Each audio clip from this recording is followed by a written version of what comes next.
Bismillahirrahmanirrahim. Alhamdulillah nahmaduhu wa nasta'inuhu wa nastahdihi wa nastaghfiruh wa na'udzu billahi min shururi anfusina wa min sayyiati a'malina. Man yahdihillahu fala mudhillalah wa man yudlil fala hadiyalah. Asyhadu la ilaha illallah wahdahu la syarikalah wa asyhadu anna sayyidana Muhammadan 'abduhu wa rasuluh. Allahumma salli wa sallim wa zid wa barik ala sayyidina Muhammadin abdika wa rasulika nabiyil ummi wa ala alihi wa sahbihi ajma'in. Subhanaka la ilma lana illa ma 'allamtana innaka antal alimul hakim. Rabbi shrah li sadri wa yassir li amri wahlul 'uqdatan min lisani yafqahu qawli, amma ba'd. Alhamdulillah, thumma alhamdulillah. Syukur pada Allah Subhanahu wa taala atas nikmat serta limpahan kurniaan daripada Allah yang mana kita dapat berkumpul dan kita dapat berhimpun pada pagi yang berbahagia ini untuk kita meneruskan pengajian kitab Mishkah Al-Masabih, iaitu kita sudah berada di penghujung bab taharah yang mana kita akan masuk pada bab yang baru pada pagi yang berbahagia ini. Jadi tuan-tuan dan puan-puan dirahmati Allah Subhanahu wa taala, lebih kurang kita sudah berbincang sebanyak 30 lebih hadis. Banyak juga hadis yang kita bincang daripada bab kelebihan berwudu, kelebihan sunat-sunat wudu dan seumpamanya yang lain. Ya, maka kita juga membincangkan tentang perkara yang membatalkan wudu, dan begitu juga kita menceritakan tentang beberapa hujah-hujah yang diperbahaskan oleh para ulama. Di mana hadis yang terakhir kita belajar tentang hadis yang diperhujahkan terutamanya menurut mazhab Imam Asy-Syafi'i radhiyallahu anhu, yang mana sesiapa yang menyentuh zakar, dalam riwayat yang lain dia kata sesiapa yang menyentuh zakar dengan tapak tangannya, maka dia dikira membatalkan wuduk. Maksudnya wuduknya batal, maka kalau dia hendak salat dia mesti memperbaharui wuduknya itu. Dia tak boleh salat tanpa wuduk. Maksudnya sudah melakukan perkara yang disebutkan dalam hadis. Kalau dia tak berwuduk, maka salatnya tidak sah, bahkan tidak diterima oleh Allah. Alhamdulillah. Baik tuan-tuan dan puan-puan dirahmati Allah Subhanahu wa taala. Ya, jadi kita juga belajar tentang isu berkaitan dengan sentuh wanita bukan mahram seperti isteri kita, batal ataupun tidak. Maka tuan-tuan dan puan-puan dirahmati Allah Subhanahu wa taala, kita sudah bincangkan bahawa hadis yang menyatakan Nabi sebelum pergi ke masjid, Nabi cium sebahagian isteri baginda, kemudian Nabi tidak berwuduk. Maka hadis ini disebutkan sebagai hadis yang dhaif, tidak boleh digunakan sebagai hujah. Bahkan ulama hadis ataupun ketua dalam ilmu hadis, Amirul Mukminin fil Hadis, iaitu Al-Imam Al-Bukhari rahimahullahu taala, menyatakan bahawa hadis yang kata Nabi sebelum pergi masjid, Nabi cium sebahagian isteri, kemudian Nabi salat tanpa mengulangi wuduk, iaitu hadis yang lemah. Imam Bukhari sini cakap. Ramai di kalangan ulama-ulama mutaqaddimin, Imam Nasa'i, Imam Abu Dawud, Imam Tirmizi sini memberi isyarat bahawa hadis ini adalah hadis yang tak sahih. Maka hadis yang tak sahih tidak boleh digunakan sebagai hujah. Ya tuan-tuan dan puan-puan dirahmati Allah Subhanahu wa taala. Jadi kalau kita dengarlah dekat media sosial, kita dengar dekat internet kata jangan ikut mazhab Syafi'i tak ikut sunnah, tak ikut hadis Nabi sallallahu alaihi wasallam. Yang mana dia kata bahawa Nabi sallallahu alaihi wasallam sebelum salat Nabi cium sebahagian isteri baginda sallallahu alaihi wasallam.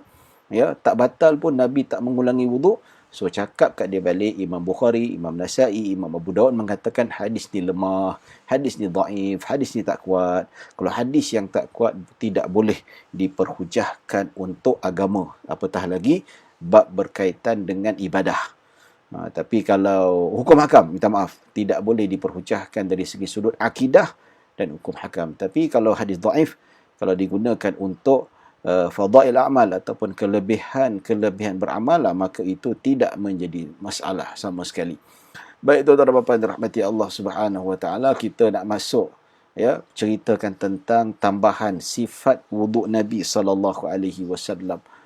Yang mana hadis cerita tentang sifat wuduk Nabi ni saya rasa saya nak buat secara demonstrasi dekat Masjid Ar-Ridwan. Ya, saya sengaja tambahan, dan tambahan ini dia tak ada dalam kitab Mishkatul Masabih. Maksudnya dia ada tapi bukan riwayat yang seperti ini. Dia sifat wuduk Nabi SAW, dia ada banyak sebenarnya. Tetapi kita nak sebutkan di sini, sebenarnya saya masukkan bab ini sebab saya nak tunjukkan praktikal. Tapi macam mana kalau kita nak tunjukkan praktikal dari segi sudut kebenaran untuk kita buat dekat masjid tak dibenarkan. Tuanku masih tak benarkan lagi. Kalau saya kata sampai bab ni, kita belajar bab tu, maka bila dah habis selesai kelas nanti, ataupun lagi 15 minit kelas dah habis, maka saya bawa tuan-puan dan puan-puan pergi luar, kita tunjukkan praktikal sifat wuduk Nabi SAW. Macam mana Nabi sapu muka, macam mana Nabi, macam-macam lah yang Nabi SAW yang boleh kita kaitkan. Ya, tapi kita tak ada, maka insya-Allah kita akan bincangkan secara ringkas dan praktikalnya nanti insya-Allah bila dah buka, dah tak ada PKPB dekat masjid ni dah. Ya, kalau masjid sudah dibenarkan beroperasi seperti biasa, boleh salat dan seumpamanya, dan majlis ilmu, maka kita akan buat praktikal. Ya, baik, tak apa, kali ini kita baca dahulu dan kita akan bincangkan selepas ini. Baik, tuan-tuan dan puan-puan dirahmati Allah Subhanahu wa taala. An Amr bin Yahya Al-Mazini an abihi qala syahidtu Amr bin Abi Al-Hasan sa'ala Abdullah bin Zaid an wudu'in Nabi sallallahu alaihi wasallam fada'a bi tawrin min ma'in fatawadda'a lahum wudu'an Nabi sallallahu alaihi wasallam فأكفأ على يديه من التور فغسل يديه ثلاثا ثم أدخل يده في التور فمضمض واستنشق واستنثر ثلاثا بثلاث غرفات. Baik, Amr bin Yahya Al-Mazini meriwayatkan daripada bapanya. Siapa bapanya? Yahya Al-Mazini. Ya, dia kata, aku telah menyaksikan Amr bin Abi Al-Hasan bertanya kepada Abdullah bin Zaid tentang wuduknya Nabi SAW. Siapa Amr bin Yahya Al-Mazini ni? Dia tabi'in. Dia bukan di kalangan sahabat Nabi SAW, dan bapanya Yahya Al-Mazini rahimahumullah ta'ala juga tabi'in, iaitu pernah melihat Nabi, pernah melihat sahabat tetapi tidak pernah bertemu dengan Nabi SAW. Ya, maka dia kata, aku pernah menyaksikan Amr bin Abil Hasan. Siapa Amr ini? Juga seorang tabi'in, anak murid kepada sahabat-sahabat Rasulullah sallallahu alaihi wasallam. So Amr ni kawan kepada Yahya Al-Mazini, ya, bertanya kepada Abdullah bin Zaid radhiyallahu anhu. Siapa Abdullah bin Zaid ini? Abdullah bin Zaid adalah sahabat Nabi sallallahu alaihi wasallam, golongan Bani Ansar. Ya, ni antara yang terkenal meriwayatkan sifat wuduk Nabi sallallahu alaihi wasallam. Baik, so Amr ni dia tak pernah tengok Nabi sallallahu alaihi wasallam berwuduk. So dia nak tanya macam mana, dia nak tengok, maka dia tanyalah para sahabat yang berdampingan dengan Nabi SAW, yang bertemu dengan Nabi SAW, yang bertentangan mata dengan sahabat Nabi SAW. Maka selayaknya kalau kita nak kata macam mana Nabi SAW berwuduk, maka kita tanya pada orang yang pernah melihat Nabi SAW berwuduk. Maka yang melihat Nabi SAW berwuduk ni ramai, terlalu ramai. Ya, ada beberapa riwayat Abdullah bin Zaid, riwayat siapa lagi? Riwayat Uthman bin Affan radhiyallahu anhu, riwayat Ibn Abbas, riwayat Abu Hurairah, dan banyak lagi. Ya, nak ceritakan yang pernah melihat Nabi SAW wuduk ni terlalu ramai, dan maksudnya maknanya lebih kurang saja perbuatan ataupun cara yang dilakukan oleh Nabi SAW.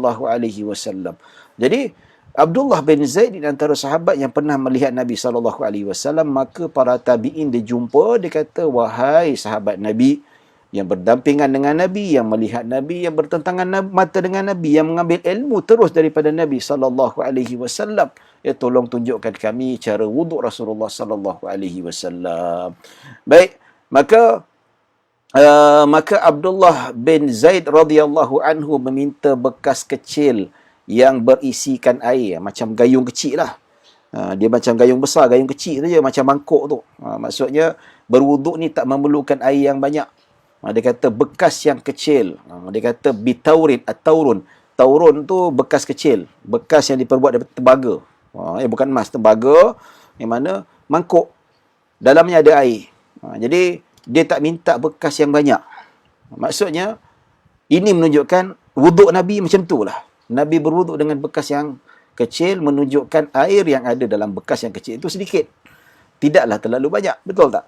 Ya, bukanlah berwuduk sampai satu gayung penuh habis ataupun satu baldi dan seumpamanya.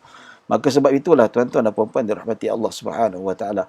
Kalau ada kesempatan, saya memang nak tunjukkan cara bagaimana nak berwuduk sifat Nabi SAW secara live. Ya, secara live tengok macam mana. Ya, saya buktikan bahawa suku gayung cukup untuk berwuduk dengan sempurna. Orang tengok tak percaya. Sikit Ustaz, tapi itulah bila tengok dalam keadaan yang sebenar macam itulah saya wuduk.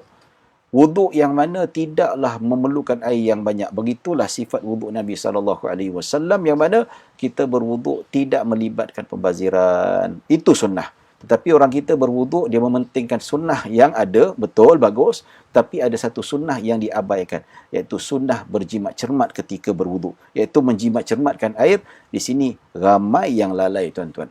Baik, jadi Abdullah bin Zaid meminta bekas yang kecil. Maksudnya dia memang ikut Nabi SAW berwuduk, tak memerlukan air yang banyak. Nabi tidak berwuduk dengan air yang banyak, maka Abdullah bin Zaid pun meniru exactly cara Nabi SAW berwuduk dengan cara yang tidak banyak airnya. Baik, apa kata dia selepas itu, tuan-tuan? Maka lalu dia bekasnya berisikan air. Lalu dia berwuduk sebagaimana wuduknya Nabi SAW. So dia berwuduk exactly macam mana Nabi SAW tunjukkan kepada para sahabat. Ya, seperti mana kita ikut Nabi salat, kita juga kena ikut bagaimana Nabi SAW berwuduk. Ya, maka beliau pun mencurahkan air pada kedua-dua tangannya sebanyak 3 kali. Ambil bekas air, curah sikit-sedikit ya. Curah sedikit. Macam cawan kan. Ada cawan. Apa cawan kita ambil? Cawan kita keluar. Basuh tangan. Sunat wuduk sebelum kita berkumur-kumur, kita basuh kedua-dua tangan kita. Curah satu, basuh. Bersihkan. Mana tahu ada najis ke, ada kekotoran ke, yang kita pegang kemaluan dan sebagainya. Ya, kalau kita tak basuh terus ambil kumur-kumur, jadi makruh hukum dia. Ya, makruh pasal apa? Tak tahu tangan kita sebelum berwuduk tu kita pegang apa? Meja tu kotor ke tidak? Ya, tidaklah haram, tidaklah bernajis, tapi makruh. Untuk lebih berhati-hati. Pegang sana, pegang sini. Kita tak tahu. Kadang-kadang kita garuk kemaluan kita, korek lubang dubur. Mana tahu, wallahualam. Lepas tu kita masuk tu dalam mulut kita. Jadi, tak berapa sihat. Ya, lebih selamat kita basuh ketiga-tiga. Itulah cara Nabi SAW. Ya. Dan Nabi SAW sebutkan dalam hadis, "Idza staiqadha ahadukum min naumihi fala yaghmis yadahu hatta yadayhi hatta yaghsilahuma thalathan."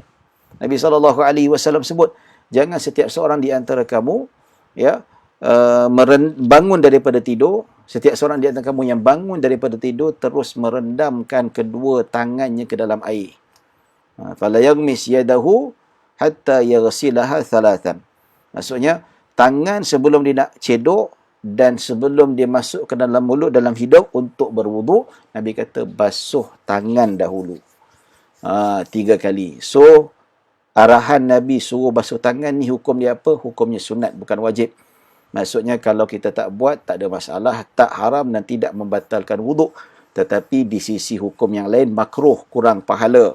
Baik, bila dah basuh tangan, Nabi kata kenapa basuh tangan? Sebab fa innahu la yadri aina batat yaduhu. Kerana dia tak tahu di mana tangannya terletak ketika mana dia tidur. Ya, ketika tidur dia pegang apa ke, dia pegang kemaluan diri isteri, kemaluan isteri, mana kita tak tahu, wallahu alam. Maka sebab itu mengambil pendapat yang lebih selamat, basuh kedua-dua tangan sebelum berkumur-kumur. Itulah yang dilakukan oleh Nabi SAW.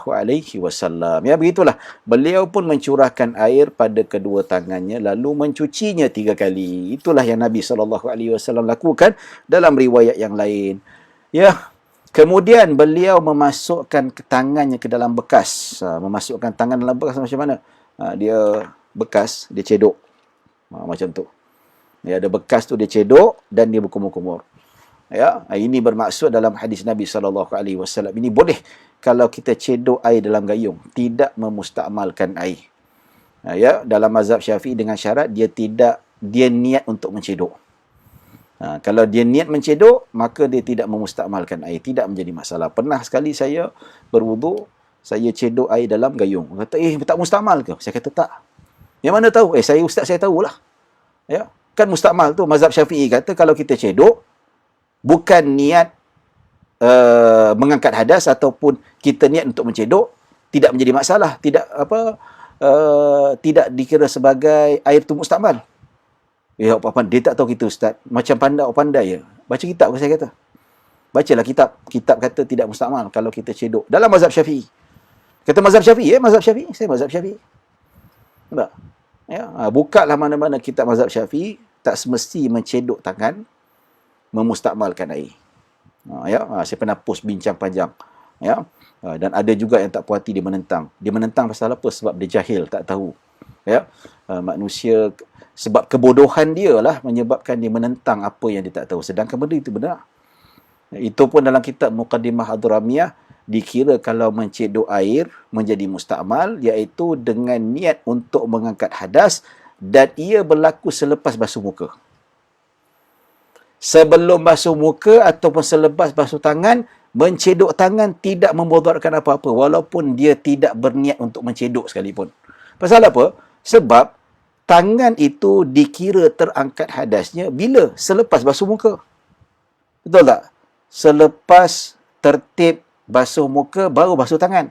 Maksudnya, kalau kita cedok tangan, ya, dengan niat bukan untuk mencedok sekalipun, tak berlaku. Sebab apa? Tak jadi tertib. Betul tak? Sebab apa? Wuduk hanya sah ikut tertib. Muka, tangan dan kepala dan kaki. So dia kata, kalau nak jadi mustakmal, ya boleh kita bayangkan depan kita ni ada air segayung. Ya, ulama-ulama mazhab Syafi'i dia kata, cedokkan kita dalam apa tu? Dalam gayung tu yang kecil kurang daripada 2 kolah, boleh menjadi mustakmal, iaitu selepas basuh muka. Selepas muka dah dibasuh, kita pun cedok tangan kita dengan niat untuk mensucikan tangan kita, untuk mengangkatkan hadas kita. So, barulah jadi mustakmal. Nampak tak? Sebab apa? Dia bercampur dengan air mustakmal. Kita mensucikan tangan kita. Dah masuk dah. Ya, sebahagian tangan kita ni sudah terangkat. Cuma nak basuh yang balance saja. Ya. Itu maksudnya, kalau berlaku selepas basuh muka. Kalau berlaku selepas basuh tangan, kita cedok lagi. Walaupun tanpa niat mencedok. Ya. Maka ia tidak memustakmalkan air. Pasal apa? Sebab lepas basuh tangan, kalau cedok, dia tak bagi efek apa-apa. Tangan kita sudah terangkat hadas. Dan selepas itu, kalau kita basuh pun tidak. Yang melainkan kalau kita ambil kepala kita, kita rendamkan dalam gayung tu. Dengan tujuan untuk berwuduk. Kita sapu kepala. Yes, mustakmal. Pasal apa? Selepas basuh tangan, basuh kepala. Nampak tak? Jadi, bab kata orang yang menjadi mustakmal, iaitu selepas basuh muka, kita rendam tangan kita, cedok air dengan niat untuk mengangkat hadas, barulah jadi mustakmal. So, tak ada masalah sebenarnya. Kalau kita ambil gayung, kita cedok. Bahkan dalam hadis Nabi SAW, dilakukan oleh baginda SAW. Pasal apa? Sebab ditunjukkan oleh Abdullah bin Zaid, macam inilah yang Nabi SAW lakukan. Ada bekas kecil, Nabi cedok. Nabi berkumur dan Nabi buang, cedok lagi. Dan dalam riwayat juga, Nabi cedok tangan, Nabi basuh. Nabi tak tuang macam tu. So, tak ada mustakmal. Nampak tak? Ya, jadi tuan-tuan dan puan dirahmati Allah Subhanahu Wa Taala. Nampak tu, saya boldkan. Beliau memasukkan tangannya. Cuma yang permulaan tadi, dia tak cedok. Sebab apa? Tangan tu belum bersih lagi. So, dia tuang. Bersih. Contohlah, ini kata cawan lah ya. Ya. Dia tuang, basuh. Tuang, basuh. 3 kali. So, dah bersih. Dah bersih, barulah dicedok. Nampak tu. Proses kedua baru cedok untuk berkumur-kumur dan masuk air ke dalam hidung. Nampak tu. Memasukkan tangannya, memasukkan tapak tangannya ke dalam bekas. Lalu berkumur-kumur dan menjedut air ke dalam hidung. Kemudian mengeluarkan ia 3 kali dengan kali cedokkan tangan. Nampak tu. Kenapa saya bold ni tuan-tuan? Sebab kita nak tunjukkan bahawa kaedah sebenar membasuh mulut dan memasukkan air ke dalam hidung bukan seperti cara yang biasa kita amalkan. Cara yang kita amalkan yang sekarang ni, yang normal ni, no problem at all. Tak ada masalah. It's okay. Macam mana? Kita ambil air, ya, kita masuk ke mulut 3 kali. Contohlah kan, kita ambil macam ni lah. Bekas. Cedok. Masuk. Cedok. So, kita kumur-kumur masuk air 3 kali. Lepas tu, yang hidung pula kita ambil. Bersih. So, 3-3. Itu biasa kita buat. Ada problem tak? Tak ada problem, sah. Cuma kalau ikat sifat wuduk Nabi SAW, Nabi tak buat macam tu. Nabi tak buat separately. Nabi ambil satu cedokan, separuh untuk mulut dan separuh untuk hidung. Masuk. Nabi tak masuk ataupun Nabi tak masukkan dalam mulut secara penuh. So, bila Nabi masukkan sebahagian air dalam mulutnya dan sebahagian lagi tinggal. Dan sebahagian tu Nabi sedut masuk hidung. Buang. Itu cara Nabi SAW. Lebih afdal lah. Bila cerita tentang afdaliyah, itulah afdaliyah. Kita bukan nak cerita benda-benda yang kita kata, salah ke tak salah. Cuma kalau kata ikut cara Nabi yang terbaik. Itu yang ditunjukkan. Begitu juga kita belajar yang disebutkan oleh Sayyidina Uthman bin Affan. Siapa berwuduk seperti wudukku ini. Man tawadda'a nahwa wudu'i hadha. Thumma salla rak'ataini. Wala tuhaddithu fi nafsihi syai'an. Maksudnya solat dalam keadaan khusyuk. Ghafarallahu lahu ma taqaddama min dhanbih. Atau kama qala sallallahu alaihi wasallam. Maka Allah Subhanahu wa taala akan mengampunkan dosa-dosanya yang lalu. Nampak tak? So, cara Nabi macam mana? Cara kita macam mana? Kita ambil 1, 2, 3. Lepas tu hidung. 1, 2, 3. Boleh, tak ada masalah. Ya. Tetapi lebih afdal, kita ambil separuh sedut dan tu masuk hidung. Buang dua-dua sekali. Kedua, separuh mulut, separuh hidung. Nabi kalau tunjuk praktikal sedap, best. Kita boleh nampak. Ya. Kita boleh nampak dengan jelas. Tapi dalam secara online ni tak dapat lah kita nak buat secara macam tu. Maka kita buat secara yang, yalah, tunjuk dekat kamera lah. InsyaAllah nanti lepas, kalau masjid dah dibenarkan untuk buka semula, insyaAllah kita akan buat praktikal. Kalau diizinkan oleh Allah Subhanahu wa ta'ala. Ya. Tuan-tuan dan puan-puan dirahmati Allah Subhanahu wa ta'ala. Ya. Baik, insyaAllah kita akan buka soalan. Ya. Kalau apa-apa soalan yang ada, boleh tinggalkan soalan lah. Ya, boleh tinggalkan soalan. Sama ada nak tinggalkan sekarang boleh. Sama ada soalan tu berkaitan dengan perbincangan kita. Bagus. Ataupun soalan yang luar daripada perbincangan kita. Nak tanya boleh. So, tinggalkan soalan di ruangan komen. InsyaAllah saya akan cuba jawab.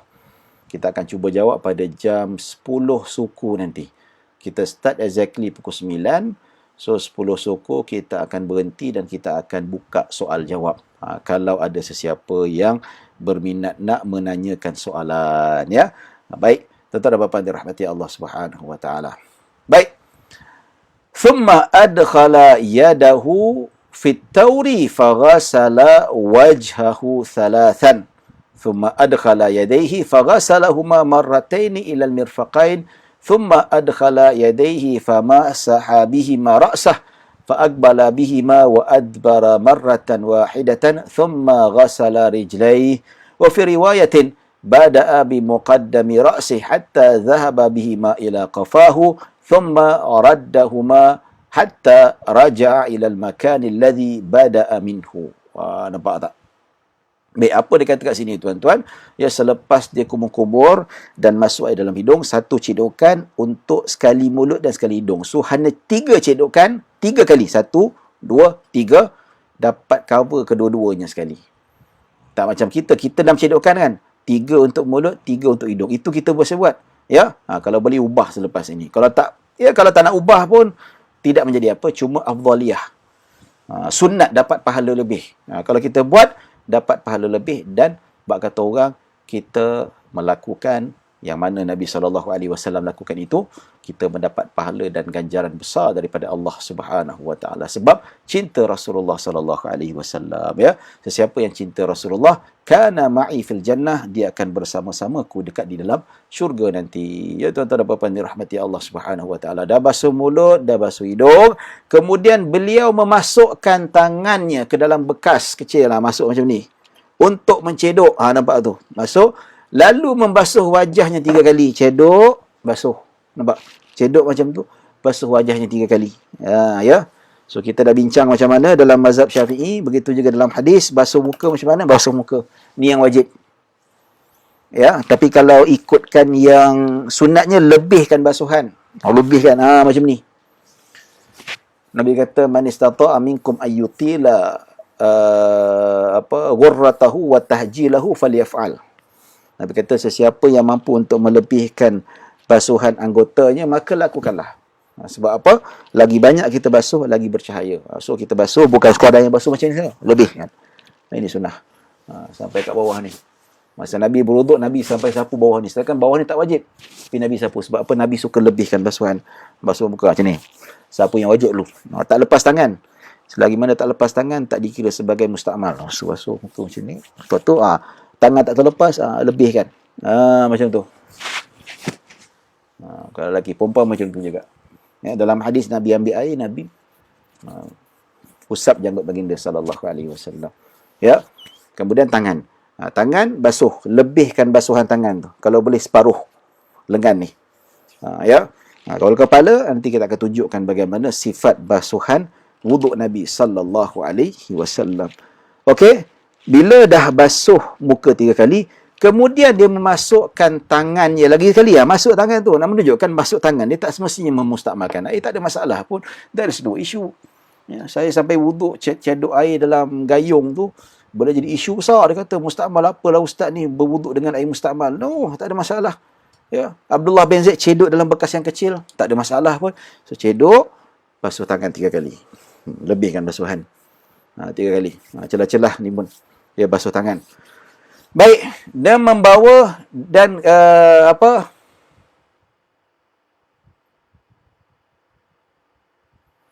silap terjemahan ni. Okey, saya kena betulkan terjemahan ni sebab apa, ada kekeliruan. Minta maaf ya. Dua tangannya.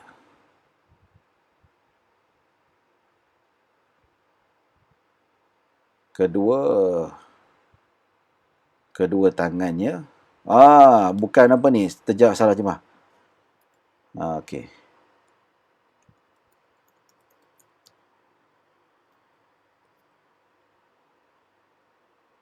Allah, salah terjemahan.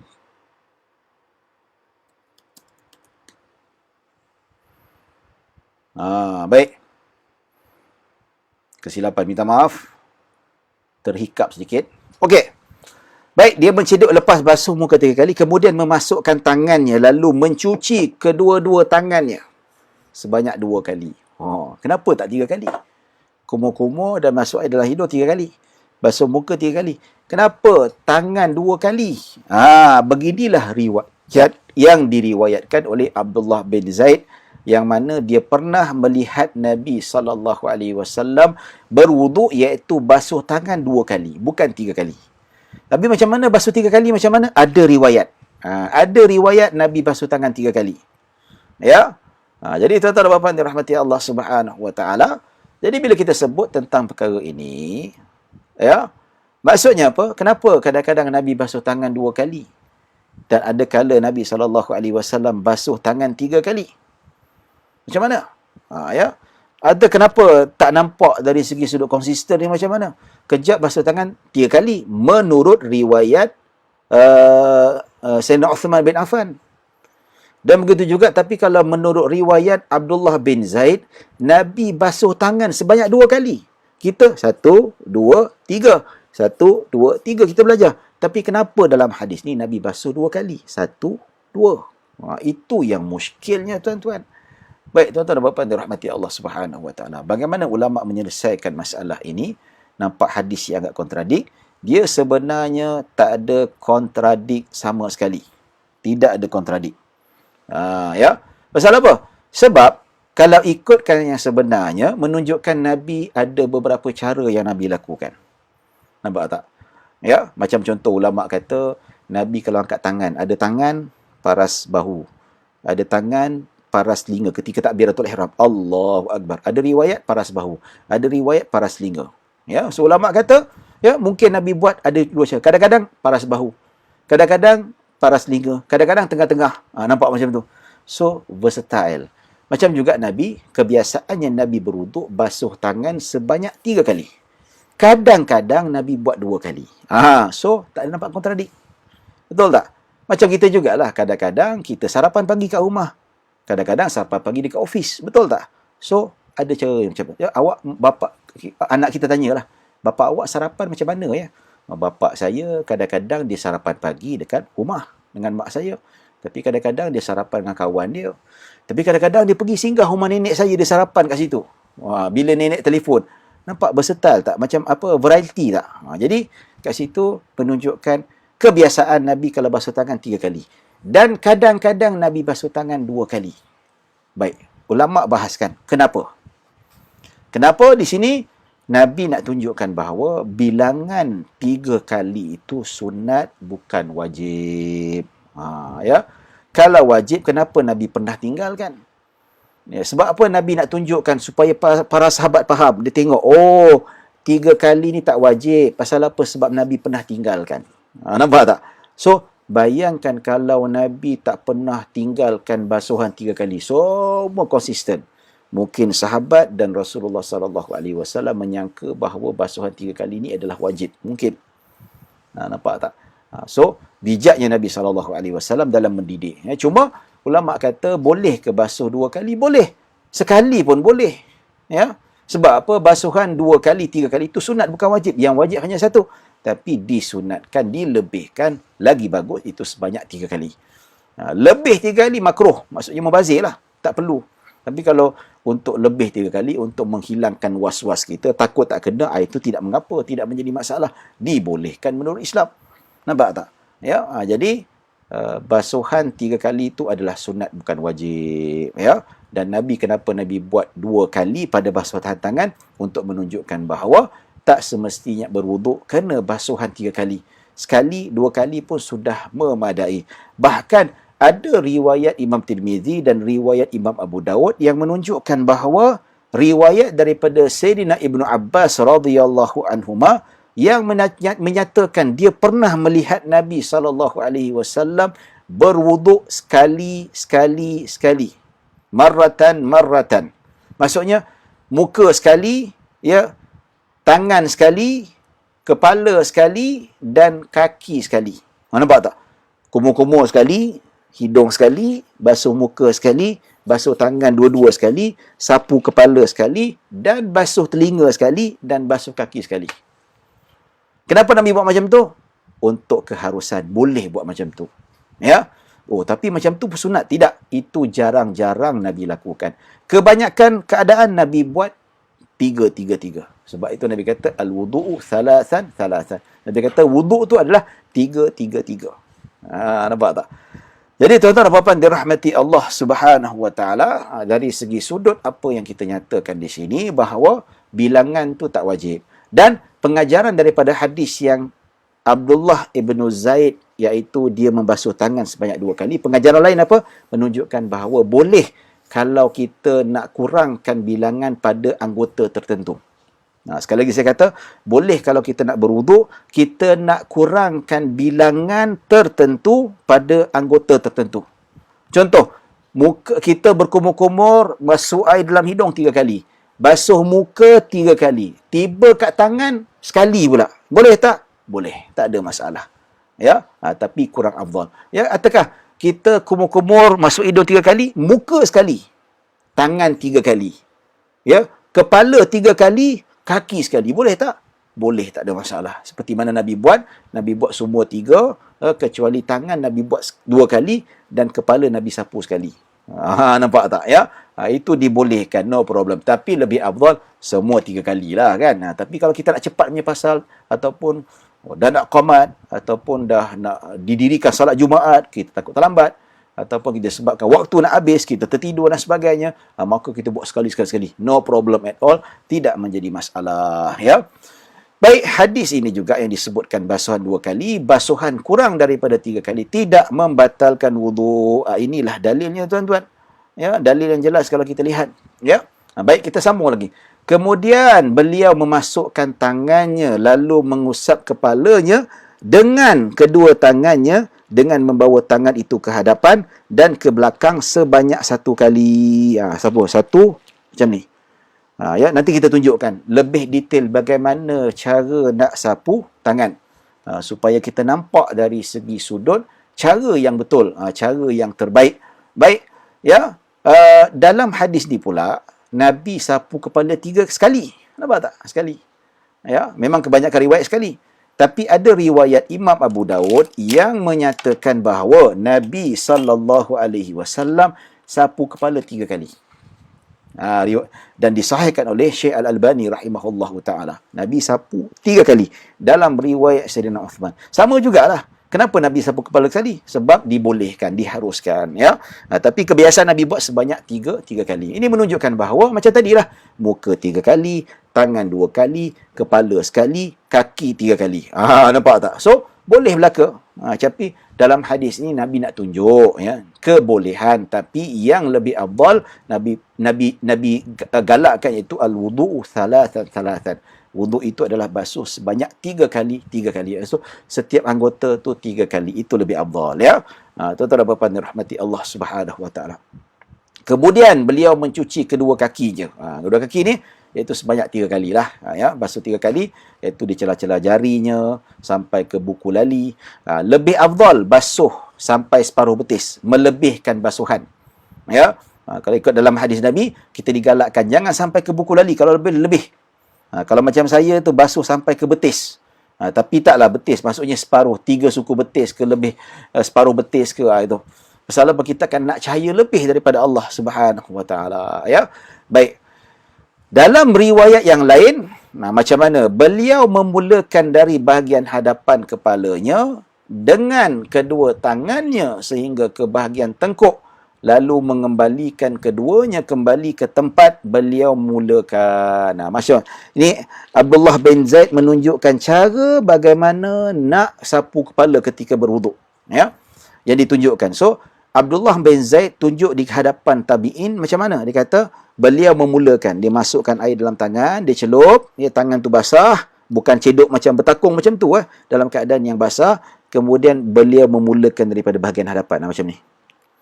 Hadapan, ya, dengan kedua tangannya, ya, dia memulakan dari bahagian hadapan kepalanya dengan kedua tangannya hingga ke bahagian tengkuk. Tarik macam ni, sampai ke bahagian tengkuk.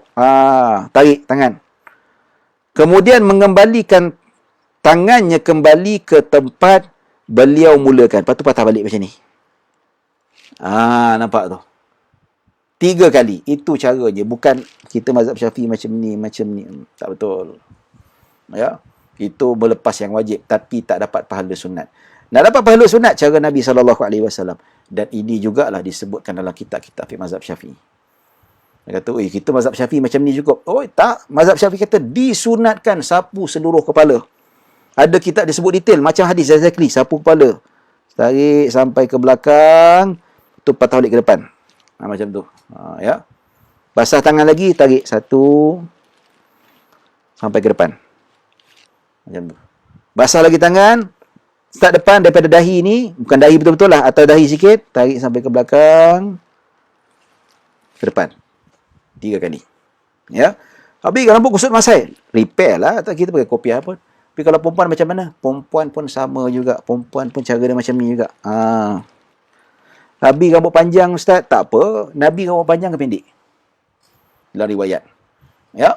Nabi SAW, Nabi rambut panjang sampai ke bahu. Kalau perempuan pun macam tu juga. Nabi rambut panjang, Nabi berwuduk macam tu. Macam ni. Nabi tak pernah Nabi tak rambut pendek macam kita. Nabi kalau apa, dia botak terus. Ada soalan dah. Ada 2-3 soalan. Tak apa, kita akan jawab selepas ini. Okey, boleh kumpul nanti soalan. Kejap kita nak berhenti. Ya. Nabi rambut panjang, tak ada masalah pun. Ada perempuan kata, susahlah Ustaz nak buat macam ni. Tarik ke belakang, ke depan. Susahlah. Saya perempuan rambut panjang. Nabi rambut panjang, tuan-tuan. Demi Allah. Dalam kitab Syama'il Muhammadiyah, Nabi rambut panjang. Sampai ke bahu, tuan-tuan. Cecah bahu lah, panjang lah tu. So, okey je. So, tak ada masalah. Hatta kalau wanita rambut sampai ke punggung sekalipun, tak apa, tarik lah. Tarik sampai hanya ke had tengkuk. Patah balik. Kalau serabut, repair lah balik. Kejap je. Patah balik, lepas banyak tu wuduk balik. Lepas tu masuk bilik, sikat lah balik. Bukan apa susah. Betul tak? Jadi, ataupun lebih senang, ikat rambut tu. Ikat rambut tu, ya, sapu saja atas tu dan patah balik. So, jadi tak adalah sekabut rambut tu. Habis ustaz, okey ke ikat rambut? Dia wuduk. Wuduk ni, kalau basuh kepala, dia tak wajib kena kulit. Dia hanya atas rambut saja. Dia tak sama macam mandi wajib. Mandi wajib, yes, kena kulit kepala tu. Mesti kena kulit kepala. Tapi wuduk atas kepala, surface rambut sudah membadai. So, ikat rambut tak ada masalah lah. Ikat kepala macam tu. Lebih afdal buka. Lebih afdal buka, tarik macam tu, patah balik ke hadapan. Itulah sunnah Nabi sallallahu alaihi wasallam dan jangan kita lupakan. Nampak tak? Tuan-tuan dan puan-puan dirahmati Allah Subhanahu wa taala. Kalau boleh diamalkan, nampak tak? Ya. Jadi, mazhab Syafi'i betul macam ni. Itu sampai tahap yang wajib. Tapi pahala sunat macam kita. Kalau ikut mazhab Syafi'i, solat baca Fatihah pun dah sah. Betul tak? Lepas tu kalau kita rokok tak baca subhana rabbiyal azimi wa bihamdi pun sah asalkan ada tamadinah. Ketika i'tidal sami Allahu liman hamidah tak baca pun tak apa tuan-tuan. Sujud subhana rabbiyal ala wa bihamdi tak baca pun tak senyap ya. Ketika duduk di antara dua sujud tak baca rabbighfirli warhamni sebab tu tak wajib. Sah tak? Sah je untuk lepas yang cukup. Tapi sama jugalah. Tapi pahala sunat tak ada. Tak dapat pahala baca surah selepas Fatihah. Tak dapat pahala baca zikir ketika rokok, i'tidal, sujud, antara dua sujud. Ya, itu rugilah kita, tuan-tuan. Nampak tak? Rugi yang sangat-sangat. So, dalam mazhab Syafi'i, kalau sapu macam ni, memang sah. Tapi lepas yang wajib sajalah. Afdaliyah tak dapat. Pahala tak dapat. So, afdaliyah dalam mazhab Syafi'i macam ni. Tu. Ni, dan patah balik. Satu, basah lagi tangan. Satu, dua. Satu lagi tangan. Satu, dua. Amalkan tuan-tuan, amalkan. Ya, dan sampai kepada orang lain. Biar saya dapat pahala dan tuan-tuan pun dapat pahala juga. Ya, dapat pahala menghidupkan sunnah Nabi sallallahu alaihi wasallam. Macam juga berkumur-kumur masuk dalam hidung. Dulu kita buat tiga kali mulut, tiga cedokan untuk mulut dan tiga cedokan untuk hidung kan. Cuba kita ubah. Satu cedokan, separuh untuk mulut dan separuh untuk hidung. Mula-mula memang susah, tapi lama-lama okey. Ya. Ya. Kalau nak tengok cara dia boleh sifat wuduk, type nama saya wuduk, nanti keluarlah video kat YouTube. Cara bagaimana sifat wuduk Nabi SAW berdasarkan mazhab al-Imam Asy-Syafi'i radhiyallahu anhu ya. Okey, dah 10 suku lebih dah kita nak tengok soal jawab. Ada tak soalan? Ya, ada 3 soalan tak silap saya. Okey. Assalamualaikum Ustaz. Waalaikumsalam. Apa hukum jika buka telefon dalam tandas dan ada ayat Al-Quran atau hadis? Jazakallahu khair. Baik, kalau kita buka Al-Quran dalam tandas, ya, hukumnya makruh. Ya, makruh. Pasal apa? Tempat itu adalah tempat yang tak sesuai, tempat duduk syaitan. Ya. Jadi kita dimakruhkan sama ada sebut nama Allah dan kita buka aplikasi Al-Quran, hukumnya makruh. Tetapi sebahagian daripada ulama Syafi'iyah, antaranya Imam As-Subki rahimahullah, dia kata haram. Ya. So, kita buka buku yang ada nama Allah ataupun kita buka Al-Quran, maka hukumnya makruh. Dan ada sebagian ulama kata haram. Ya, maka kita tinggalkan. Tinggalkan, takut-takut kita terjebak dengan perkara haram. Sebab apa? Tak sepakat makruh. Ada ulama kata makruh dan ada ulama kata haram. Tapi muktamad yang rajih dalam mazhab Syafi'i lah makruh, dia bukan haram. Ya, tapi takut-takut kita kena tinggalkan benda itu semua. Ya, baik tuan-tuan dan puan-puan dirahmati. Hadis kalau ada nama Allah, Rasulullah, ya, ataupun ada kalimah Allah, ya. Tapi kalau perkataan biasa tidak menjadi masalah. Tapi kalau boleh dielakkan juga, ya. Baik, soalan yang kedua. Bila kita ambil wuduk hingga selesai, ada orang mengatakan tangan tidak sempurna wuduknya. Bagaimana cara nak menyempurnakan wuduk tangan tersebut? Baik, antara syarat, antara rukun wuduk adalah tertib. Ya, so kita basuh muka, kita kumur-kumur, masuk hidung, itu sunat. Basuh muka, lepas tu basuh tangan. Basuh tangan, kita sapu kepala, sekaki. Tiba-tiba kawan kata, Rosmah, tapi tangan kau tak kenalah bahagian siku ni. Belah mana? Di sebelah kanan tadi tu. So macam mana? Apa yang wajib? Adakah wajib dia start all over again? Dia nak start all over again? Boleh. Tapi tak wajib. Ya. Cuma yang wajib baginya, dia kena ikut tertib. Muka sah tak? Muka dah sah. Ya. So dia tak payah basuh muka, terus basuh tangan. Yang dia wajib basuh yang bahagian tak kena tu. Ya. Jadi kiri nak basuh tak? Kiri tak basuh pun tak apa, tapi lagi sunat basuh. Sebab apa? Kiri kanan tertib tak wajib. Tapi sunat tertib kanan dulu kemudian kiri. Jadi cara terbaik basuh tangan saja, muka tak payah basuh, ya. Lepas tu basuh tangan kiri. Kepala kena sapu tak? Kena sapu. Sebab apa? Sapu kepala takkan sah kecuali tangan sah. Kalau tangan sah, barulah kepala sah. So, tangan tadi tak sah kan? Tak sempurna kan? So, kita kena sempurnakan dulu. So, bermakna kepala pun tak sah. So, lepas basuh tangan, barulah kita sapu kepala. Ya? Lepas tu basuh kaki. Kenapa basuh kaki? Bila tangan tak sah, kepala pun tak sah. Bila kepala tak sah, kaki pun tak sah. Nampak tak? So, itulah yang wajib kita lakukan. So, muka tak payah sebab muka adalah tertib yang nombor 2 selepas niat. So, no issue. So, muka dah settle lah. Cuma nak basuh tangan. Itu pun tempat yang tak kena saja. Tapi lebih baik basuh semua untuk kita pastikan semua kena. Dah basuh dua-dua, sapu kepala. Sebab kepala tak sah, melainkan sehinggalah tangan sah dulu. Lepas tu kepala kena sapu balik.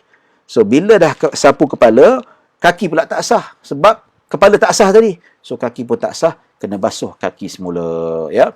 Baik, tuan-tuan dan puan-puan yang rahmati Allah Subhanahu Wa Taala. Baik, basuhan air pertama wajib. Basuhan kedua, ketiga sunat sahaja kan? Ya, betul. Bila guna air pipe sekarang, adakah perlu kita ambil wuduk? Guna mangkuk kecil, minta pencerahan. Ya, dia kata kena pakai pipe ke nak kena pakai mangkuk kecil? Ya, tak kisah mana-mana. Ya, yang penting jimat. Yang penting jimat. Kalau nak pakai pipe boleh tak? Boleh, tapi buka kecil ya tuan-tuan. Jangan buka besar-besar, kecil aja. Dekat YouTube ada saya tunjuk cara bagaimana nak berwuduk pakai air pipe dengan air yang kecil. Kecil tapi boleh berwuduk sempurna. Ya. Tapi kalau kita jenis susah nak kontrol air, lebih baik pakai gayung, pakai mangkuk. Lagi bagus. Itu menjimatkan. Kita tahu had dia macam mana. Ya, kalau pakai gayung pun letak setengah saja. Paling banyaklah tu. Ya. So kita tahu tak lebih daripada ni. Tapi kalau pipe kita lalai. Oh, sedap banyak, ya. Tak kisah mana-mana, mangkuk boleh, ya. Yang sunatnya jimat. Sama ada melalui air pipe ataupun mangkuk. Ya, tapi kadang mangkuk pun tak berjimat juga, dia pakai baldi habis. Patut sebaldi itu boleh berwuduk 10 orang, 20 orang. Tapi dia seorang pakai pun tak jadi juga.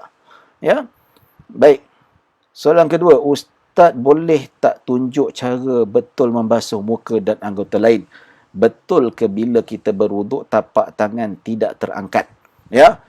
Saya nak tunjuk, tapi kita tak boleh pergi masjid. Tak tahu dah. Masih lagi tak boleh majlis ilmu, masih lagi tak boleh. Allahu Akbar. Solat Jumaat dekat, yalah, Ridwan boleh 40 orang. Tak apalah, kita serahkan urusan kepada pihak tuanku. Tuanku antara dia dengan Allah Subhanahu Wa Taala. Ya, tuan-tuan dan puan-puan dirahmati Allah Subhanahu Wa Taala. Maka bila kita sebut macam ni, tuan-tuan, bila kita berwuduk, tapak tangan kita tak terangkat. Kita terangkat. So, bila kita kata, Ustaz, kadang-kadang jari ni terangkat. Terangkat itu dimaafkan. Susah kalau kita nak pastikan melekat semua sekali ni. Mustahil. Ya, bila kita basuh tu, ada terangkat 1-2 jari. Itu dimaafkan. Sebab apa tak mungkin? Kecuali takkan kita letak gam pula kan? Gam uhu. Oh, melekat terus. Atau gam gajah. So, bila kita sapu muka, ada jari terangkat macam ni kan, itu dimaafkan. Susah. Susah untuk dielakkan. Sebab apa? Dalam mazhab Syafi'i ada kaedah umumul balwa. Perkara yang susah dielakkan. So jangan risau. Kecuali kalau memang terangkat semua sekali. Sebab tu ulama kata yang mustakmal kalau terangkat semua sekali. Macam mana kita basuh sini kan, basuh atas, kita angkat tangan kita, pindah kat bawah, baru yang bawah ni mustakmal. Tapi kalau kita tak terangkat, kita sapu macam tu, ulanglah duk banyak macam mana sekalipun, tidak mustakmal. Nampak tak? Tapi bila kita nak pindah tu, jari terangkat sikit. Itu biasa. Susah nak dielakkan. Mustahil. Ya? Maka Islam ni tidak menyusahkan dan tidak membebankan pengamalnya. Ya? Baik tuan-tuan dan puan-puan dirahmati Allah Subhanahu Wa Taala. Ya, rambut Nabi yang panjang tu limah dan jummah. Ya? Rambut Nabi ada pernah panjang sampai ke telinga, ada sampai ke bahu. Ya? Macam mana ada Nabi panjang? Sebab Nabi pernah botak 4 kali. Ya, kesemua Nabi botak ketika buat umrah dan haji. Nabi tak pernah botak ataupun pendekkan rambut selain daripada umrah dan haji. So, bila Nabi botak, so tumbuh. Rambut Nabi tumbuh cepat. Ya, tumbuh. Bila sampai dekat telinga, diriwayatkan. Sampai tergantung antara bahu dengan telinga, diriwayatkan. Dan paling panjang diriwayatkan dekat bahu. Itu paling panjang. Ya, tak adalah Nabi pendekkan kadang-kadang sampai ke telinga. No, no, no. Ada riwayat Nabi memang rambut sampai ke telinga. Ada riwayat tergantung. Bukan Nabi sengaja pendekkan, no. Tidak. Nabi tak pendek. Dalam kata Imam Ibnu Abdul Bar, ya, Imam Ibnul Arabi, bukan Ibnu Arabi, Ibnul Arabi, dia kata Nabi hanya pendekkan rambut sekali saja. Ya, macam mana boleh panjang sini? Sebab Nabi bila botak dia panjang. So bila sampai ke telinga diriwayatkan, aku nampak ada seorang sahabat nampak rambut Nabi dah tumbuh panjang sampai ke telinga selepas botak. Lepas tu panjang sampai tergantung, lagi panjang. Pun diriwayat oleh sahabat lain. Dan ada riwayat sampai ke bahu. Nabi tak ada sebulan sekali macam kita pergi ke barber ke, tak ada. Ingkat, tak ada macam tu. Ya. Dan ada juga mengatakan bahawa yang kata jubah ni sampai telinga, tebal. Yang 5 sampai ke bahu ni, iaitu yang panjang nipis dan sebagainya. Ada penafsiran di kalangan para ulama. Ya. Tapi muktamadnya rambut Nabi memang panjang sampai ke bahu. Ya, dan siap lagi Nabi ikat rambut. Ikat dalam banyak ikatan. Ikat 4 adunan. Maksudnya, lelaki pun boleh ikat rambut. Asalkan tidak sama seperti perempuan. Ya. Baik tuan-tuan dan puan-puan dirahmati Allah Subhanahu wa taala, ya. Jadi dalam kitab Al-Mawahib Al-Laduniyah dia disebutkan oleh Ibnul Arabi bahawa Nabi hanya membotakkan rambut sebanyak 4 kali. Itu pun umrah dan haji. Ya. Selain umrah haji tak pernah dalam riwayat Nabi pernah botakkan. Dan Nabi pernah pendekkan rambut sekali saja. Ya. Jadi kata-kata ya, Nabi rambut pendek tak ada. Pendek selepas sebab Nabi botak sebab umrah. So panjang. Lepas tu Nabi biar panjang. Bila dah panjang Nabi tak potong lagi dah, ya. Baik tuan-tuan dan puan-puan dirahmati Allah Subhanahu wa taala. Ya. Insya-Allah pada lagi 2 minggu insya-Allah pada hari Isnin kita akan buka bab berkaitan dengan adab-adab tandas insya-Allah. Ya, kalau kita nak sambung bab ni insya-Allah dia akan jadi panjang sebab perbahasan buang air kecil menghadap kiblat dan membelakangi kiblat, iaitu satu perbahasan yang panjang, ya. So kalau kita bincangkan tentang itu, maka dia akan drag dan mungkin bawa sampai pukul 11. Ya. Baik, ada soalan lagi tak? Saya buka lagi dalam 10 saat. Siapa nak tanya soalan boleh tanya soalan. Ya.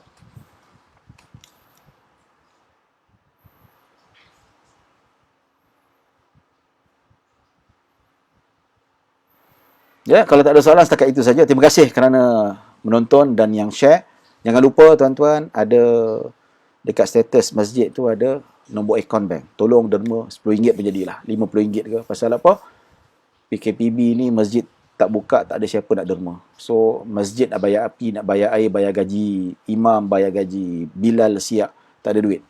Ya. Kalau dulu ada solat Jumaat, bolehlah kumpulkan. Sekarang tak ada solat Jumaat. So, banyak masjid dekat Selangor tak ada keuangan. Ya. So, tuan-tuan yang bantu, boleh bantu tuan-tuan. Itu harapan pihak masjid. Pasal apa? Kalau tak ada pun tak ada harapan lah. Mana dapat duit. So tuan-tuan derma lah. Yang tengok ni derma. RM10 pun jadilah. Lagi banyak lagi bagus. Itulah amal jariah untuk kita memakmurkan rumah Allah Subhanahu wa taala. Ya, baik, setakat itu saja dapat saya sampaikan. Mohon maaf kalau ada salah silap, kalau ada kekurangan, yang baik hanya daripada Allah Subhanahu wa taala. Kekurangan kesilapan datang daripada diri saya sendiri. Aqulu qawli hadza wa astaghfirullahalazim li wa lakum wa lisairil muslimina wal muslimat wal mu'minina wal mu'minat. Kita tutup majlis kita dengan tasbih kafarah dengan suratul Asr. Subhanakallah wa bihamdika asyhadu an la ilaha illa anta astaghfiruka wa atubu ilaik. Bismillahirrahmanirrahim. Wal 'asr innal insana lafi khusr illa alladhina amanu wa 'amilus salihat wa tawasaw bil haqqi wa tawasaw bis sabr. Assalamualaikum warahmatullahi wabarakatuh. Terima kasih kepada semua dan terima kasih kepada pihak masjid. Kita jumpa lagi insya-Allah.